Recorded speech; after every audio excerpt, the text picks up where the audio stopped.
What is up, you guys? It's a new week, so y'all know what that means. New episode, more things for us to talk about. Gotta love it.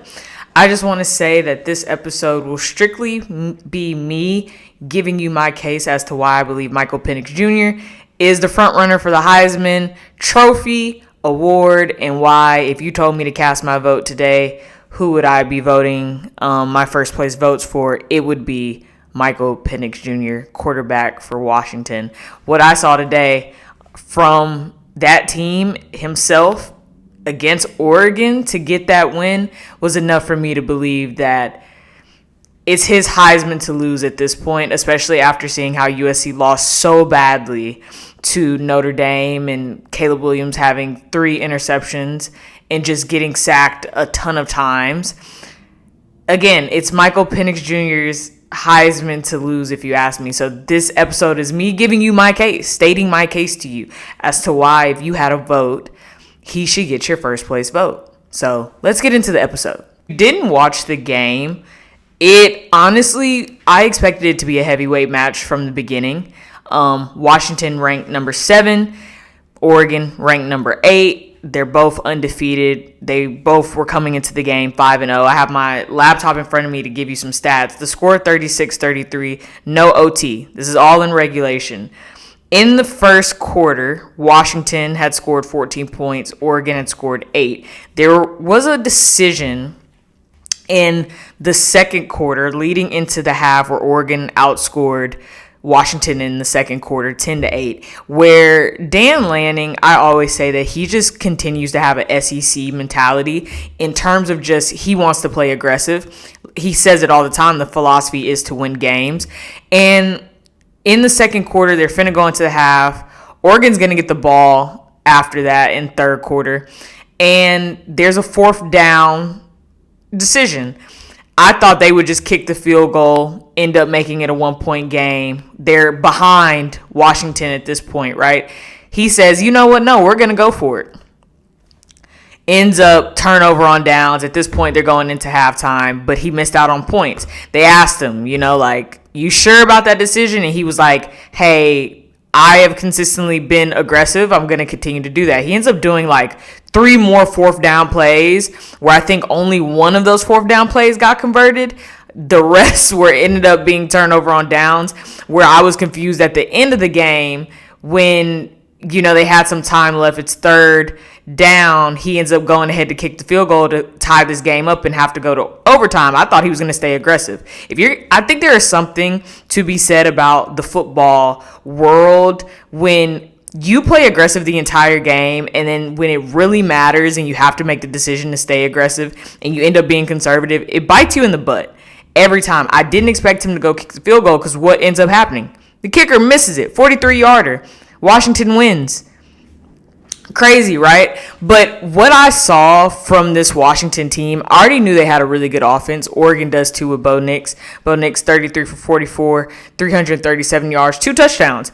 Really very solid game from him, if you ask me. Their running back, Bucky Irving, let me tell you, 22 carries, 127 yards, 1 touchdown. The guy is a star. I was not familiar with Bucky Irving's game. Incredible. I think there was a stat that they said he leads, I think he's 6th in FBS for missed tackles. Because when I tell you, when he is getting in and out of his cuts, oh my gosh, it was a work of art to see. He was making guys miss that it should have been just complete form tackles. It was incredible. Washington, Michael Penix Jr., 22 for 37, 302 yards, 4 touchdowns, 1 interception. Let me tell you something. I felt like Washington was starting to let this game go out of their hands. They just started to find a wall. I think Oregon changed their defensive strategy, which was we're going to pressure Michael Penix Jr. We're going to make him have to make a decision very quickly. But then Oregon did something in the second half that I really liked. They were disguising their pressure. They would disguise, show those linebackers, but then drop them in zone coverage forcing Michael Penix Jr. to have to make a decision on where he wanted to go with the ball. But then when they would press the pressure, they were touching him. They were getting to him. They were making it difficult and uncomfortable for them. In the third quarter, Washington only scored 7 points. Oregon 8 points. In the fourth quarter, both teams only scored 7 points. And again, there's a pivotal part in the game, and I want to make sure I say it correctly, because there is a point in the game, there's 12 minutes 40 seconds left, fourth quarter, Washington's ball. This ends up being a turnover on downs. They walk it all the way down. It's 1st and goal. They decide, let's do wildcat formation. Loses about a yard or so. 2nd and goal, 8 minutes. Let's run it again. Let's toss it. No touchdown. 3rd and goal. 7 minutes and 22 seconds at this point. Another run play. Goes nowhere. 4th and goal. I'm thinking, hey, maybe they're going to try to utilize their tight end, slip him out, pass it to the flat. Maybe there's a jump pass in here, something. No, they run it again. Turnover on downs. This is where I said to myself, maybe they won't win this game. I think even Oregon at this point was like, you just called back-to-back-to-back run plays this entire drive, and it resulted in nothing. And you were pretty much at the 1 yard line. At this point, it's 33-29 Oregon. Oregon gets the ball. This is where I said it was interesting, this entire sequence from Oregon, right? Oregon gets it. They have a 3rd and 2. This is 2 minutes and 16 seconds in the fourth quarter. He has a run to Jordan James, run for a loss, 1 yard. Washington 47. Washington calls a timeout, stops the clock at 2:16. 4th and 3. They stay aggressive. Oregon says we're going for it. Bo Nix, incomplete pass to Tej Johnson, turnover on downs. This is when I believe that Michael Penix Jr. had his Heisman moment. There are moments when we talk about Heisman Trophy winners that we can circle a game and say, this is where I think they commanded that this award is theirs. Michael Penix Jr., in my opinion, as great as he has played throughout this season, to me, this was his Heisman moment. How do you respond after your team was pretty much on the 1 yard line and could not produce? What do? Your defense gets you a stop. What are you going to do with the ball in your hands? He was dealing with some injuries, too, during this game. Like I said, he was getting touched. He was getting sacked. It seemed like he was really hurting in the rib area. This is his Heisman moment to me. 2 plays. It took 2 plays for them to score. 1st and 10, 1 minute, 49 seconds left. Michael Penix Jr. pass complete to Polk. 35 yards, a dot, a dime. I'm talking about splits it right in between the defenders. His guy goes up and catches it. Let your guy win the route. Boom, they're moving. I'm thinking, maybe they'll go a little slower. Maybe they're going to throw in a run play here to try to manage this clock so Oregon doesn't have a lot of time to get the ball back. No, they said, you go be the guy. You're the captain. You're the leader. You're the quarterback. Go be the guy. Heisman moment. 2 plays, y'all. 2 plays, 53 yards. It took them 33 seconds to execute this. 1 minute, 38 seconds left. Gets the ball. Michael Penix Jr. is looking right at Rome, his wide receiver. Back shoulder throw to the end zone. Receiver has to adjust to the ball, but the ball is placed so perfectly that only he can get the ball. Touchdown. 36-33. At this point, I'm sitting there to myself saying, wow, this is the Heisman winner. I've seen enough. When we talk about Heisman, it's Caleb Williams, it's Bo Nix, it's Michael Penix Jr., Drake May. And I'm watching this and I'm like, unless Bo Nix does something spectacular, I think Michael Penix Jr. just sealed the deal for me. If they can continue with what they're doing and he keeps playing how he's playing, it's his award to lose. It was amazing to see his composure after the meltdown of the 1 yard line that they had. Trusting their defense. You go make a stop for us. Let me just get the ball back in my hands. The whole time that they're panning to him to the sideline, he looks so calm. The minute that they're going for it on 4th down, he's going to grab his helmet. He trusted that this defense was going to come up big for them.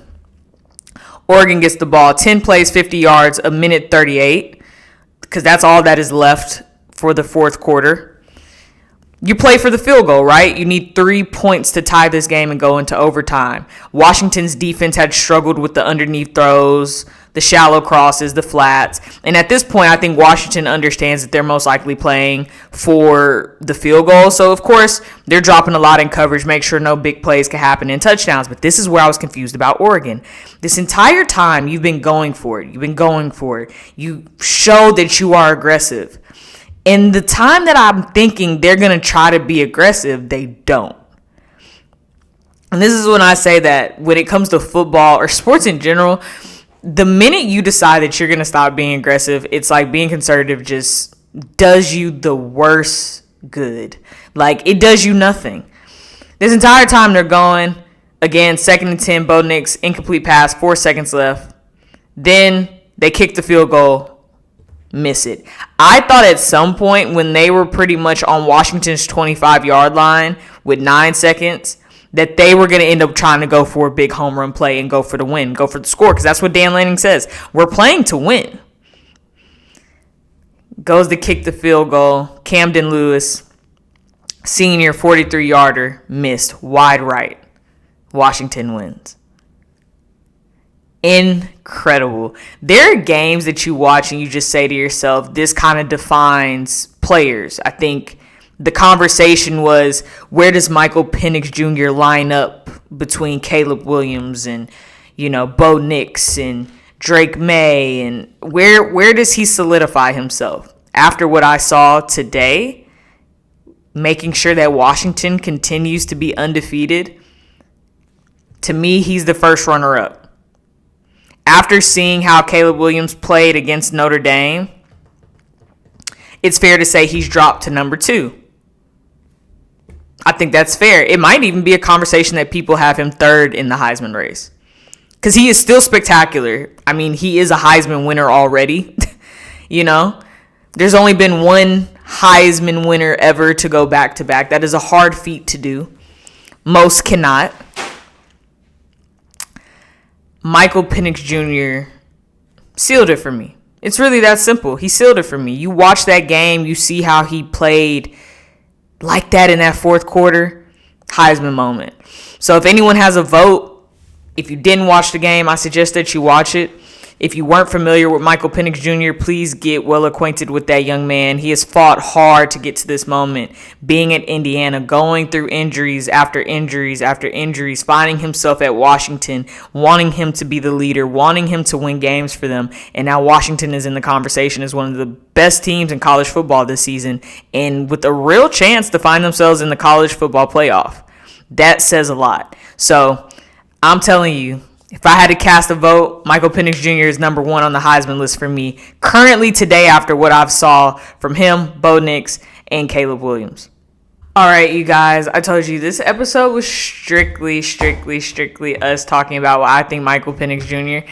is the candidate for the Heisman to win first runner votes, if you ask me. I just want to say I appreciate you guys all the time for coming to the channel. Remember to like, comment, subscribe, share with other people to come to the channel. Hit me in the comments with how you're feeling about Michael Penix Jr. and who you see in the Heisman race really winning this whole thing. We don't have many games left in college football for real. We got maybe 5 or 6 games left. The season is flying by already. We'll be at Christmas before you guys know it. But I just want to say I appreciate you guys so much for your time. I mean, it always blesses me when y'all take the time to watch me, listen to me. I don't take it for granted. I hope you understand that. I hope y'all have a great week. And thanks again for coming to the channel. I'll see you next week.